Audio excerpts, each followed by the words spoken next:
झारखंड के मुख्यमंत्री हेमंत सोरेन को लेकर एक बड़ी खबर सामने आ रही है, क्योंकि हेमंत सोरेन के ऊपर जिस तरह से अभी तक ईडी का शिकंजा कहीं ना कहीं कसता हुआ, या फिर ये कहा जा सकता है कि इस शिकंजे में हेमंत सोरेन कहीं ना कहीं फंसते हुए दिखाई पड़ रहे थे, अब उनको एक बड़ी राहत मिलती हुई दिखाई पड़ती है। दरअसल आपको पूरी खबर बताते हैं कि सीएम हेमंत सोरेन के खिलाफ जो ईडी का की जो कार्यवाही चल रही थी, उस पे सुप्रीम कोर्ट ने अंतरिम रोक लगा दी है। जी हां, अपने आप में ये बहुत बड़ा फैसला है, बहुत बड़ी खबर है, क्योंकि ऐसा लगता था कि हेमंत सोरेन कहीं ईडी के शिकंजे में एक बार फिर ना फंस जाएं, कि एक बार फिर उनको जेल ना हो जाए, क्योंकि आपको याद होगा कि 2024 के चुनाव से पहले 6 महीने तक हेमंत सोरेन को जेल में रहना पड़ा था। उसके बाद चुनाव से पहले वो जेल से बाहर आते हैं और वो चुनाव में जाते हैं, मुख्यमंत्री बनने के बाद फिर चुनाव लड़ते हैं और यहाँ पर उनकी जीत होती है। अब एक बार फिर ऐसा लग रहा था कि ईडी का शिकंजा क्या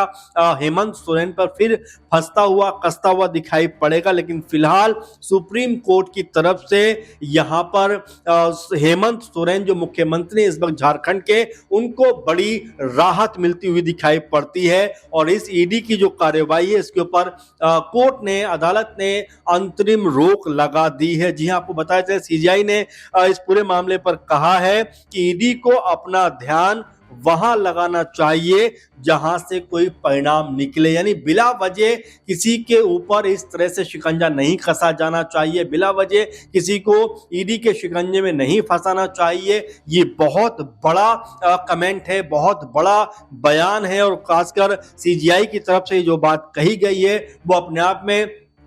ये बताता है कि क्या ईडी जो है वो लोगों के ऊपर बिला वजह के आरोप लगा देती है, क्या ईडी जो है वो लोगों को फंसाने का काम यहाँ पे करती हुई दिखाई पड़ती है, और क्या ईडी जो है वो सत्ता पक्ष के दबाव में काम करती है। ये भी कहीं ना कहीं इस पूरे के पूरे मसले से निकलकर सामने आता है, क्योंकि कोर्ट ने साफ तौर पर कहा है कि ईडी को अपना ध्यान वहां लगाना चाहिए जहां से कुछ परिणाम निकलकर सामने आ सके। आप देखेंगे एक बड़ा मामला, बड़ा फैसला इसमें निकलकर सामने आया, उसमें सीधे तौर पर मुख्यमंत्री हेमंत सोरेन को यहां पर राहत मिलती हुई दिखाई पड़ती है। आपको बता दें कि हेमंत सोरेन के खिलाफ जमीन घोटाले से जुड़ा मामला है, और इसमें मनी लॉन्ड्रिंग का जो आरोप है वो उनके ऊपर लगता हुआ नजर आया था। इसी मसले के ऊपर ईडी लगातार हेमंत सोरेन को के ऊपर शिकंजा कसे हुए थी, लगातार छानबीन चल रही थी, पूछताछ चल रही थी, और यह भी कहा जा रहा था कि हेमंत सोरेन हो सकता है एक बार फिर सलाखों के पीछे जाते हुए दिखाई पड़े।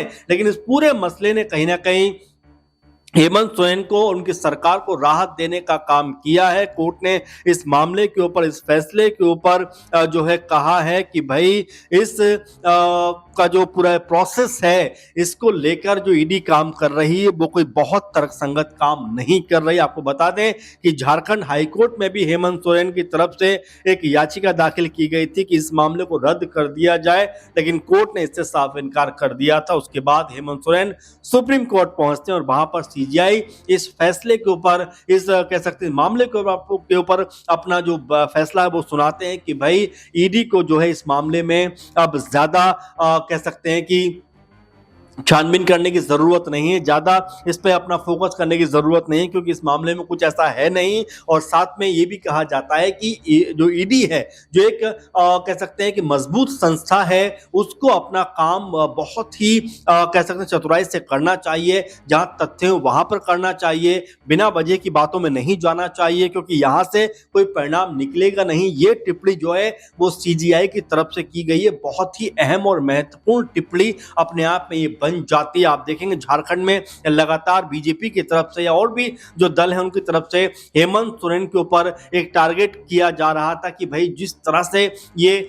इनके ऊपर जो मामला लगा हुआ है, जिस तरह से ये घोटाले में लिप्त हैं, इनको जो है गद्दी पे नहीं रहना चाहिए, पद छोड़ देना चाहिए, तमाम तरह के आरोप उनके ऊपर लगे। उस समय भी अगर बात करें जब 2024 से पहले उनको गिरफ्तार किया गया था, उस वक्त उन्होंने चंपई सोरेन को मुख्यमंत्री पद पर बैठाया था, जेल चले गए, 6 महीने तक चंपई सोरेन मुख्यमंत्री भी रहे। लेकिन जब जेल से हेमंत सोरेन बाहर आते हैं, उसके बाद चंपई सोरेन को मुख्यमंत्री के पद से हटा दिया जाता है, और यहीं पे सारा खेल बिगड़ता हुआ दिखाई भी पड़ता है, क्योंकि हेमंत सोरेन फिर से मुख्यमंत्री के पद पर आ जाते हैं और चंपई सोरेन जो है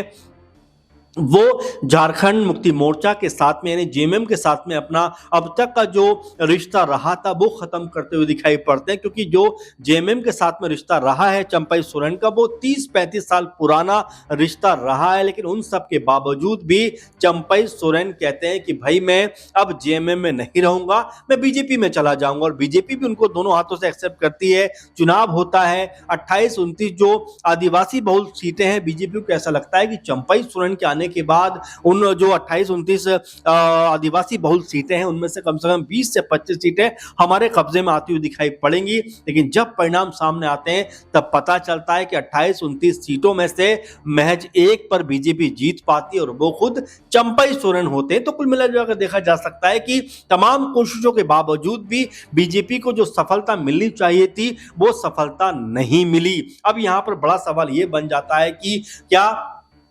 जो चंपई सोरेन बीजेपी में है क्या वो वापस इस तरफ आते हुए दिखाई पड़ेंगे? सीता सोरेन जो हेमंत सोरेन की भाभी बीजेपी में शामिल हो गई थी, क्या वो इस तरफ आती हुई दिखाई पड़ सकती है? तमाम तरह के अब ये सवाल हैं, क्योंकि जो घोटाले के आरोप हेमंत सोरेन पर लगे थे अब वो घोटाले के आरोप जो है वो कहीं ना कहीं उनके ऊपर रोक लगती हुई दिखाई पड़ रही है। तो क्या सीता सोरेन चंपई सोरेन का अब रुख एक बार फिर जेएमएम की तरफ हो सकता है? और जो बीजेपी के नेता हेमंत सोरेन को लेकर बड़ी बड़ी बातें कर रहे थे, जिसमें निशिकांत दुबे का नाम सबसे ज्यादा उभर के सामने आता है, जो तमाम तरह के आरोप हेमंत सोरेन और उनके तमाम परिवार पर लगाते हुए नजर आते हैं, तमाम घोटालों में उनके नाम जो है शामिल करने की बात कहते हुए नजर आते हैं। अब इस पूरे मामले पर जब कोर्ट ने कहा है, सुप्रीम कोर्ट ने यह बात कही है कि भाई ऐसे मसलों के ऊपर ईडी को अपनी जो ताकत है, जो पूरा फोकस है वो नहीं करना चाहिए, क्योंकि इस तरह के मामलों में कुछ रखा नहीं है, बल्कि ईडी को भी राय देते हुए, मशवरा देते हुए सीबीआई की तरफ से कहा गया कि उनको अपना ध्यान वहां लगाना चाहिए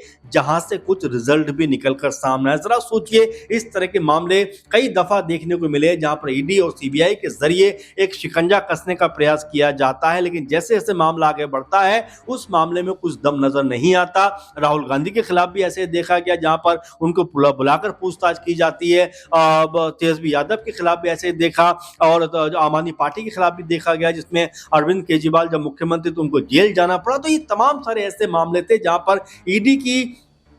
जो कह सकते हैं कि जो उनकी तत्परता थी या उनकी जल्दबाजी थी वो बहुत ज्यादा देखने को मिली थी। लेकिन अब तक मामलों को देखा जाए तो एक भी मामले में ऐसा नहीं लगता कि किसी को कोई बहुत बड़ी सजा मिली हो या कोई बहुत बड़ा सजा का मामला बनता हुआ दिखाई पड़ता हो, क्योंकि अब लगभग चाहे संजय सिंह की बात करें, चाहे आम आदमी पार्टी के संयोजक अरविंद केजरीवाल की बात करें, और भी जो सत्येंद्र जैन की बात करें, इसके अलावा हेमंत सोरेन की बात कर ही रहे हैं हम लोग, तो ऐसे तमाम सारे चेहरे हैं जो एक वक्त पे निशाने पे तो रहते हैं, लेकिन जैसे ही वो मामला थोड़ा ठंडा पड़ता है या चुनाव गुजर जाते हैं वो चीजें ठंडे बस्ते में जाती हुई नजर आती है। और यहाँ पर जो कोर्ट ने बात कही है वो अपने आप में बात जो है कई तरह से कह सकते हैं कि चीजों की तरफ इशारा करती है कि भाई ईडी जो है वो एक जिम्मेदार संस्था है, उसको जिम्मेदारी के साथ में अपना काम करना चाहिए। और साथ में हेमंत सोरेन के खिलाफ जो ईडी का पूरा जो कार्यवाही चल रही थी उसके ऊपर भी अंतरिम रोक कहीं ना कहीं सीबीआई की तरफ से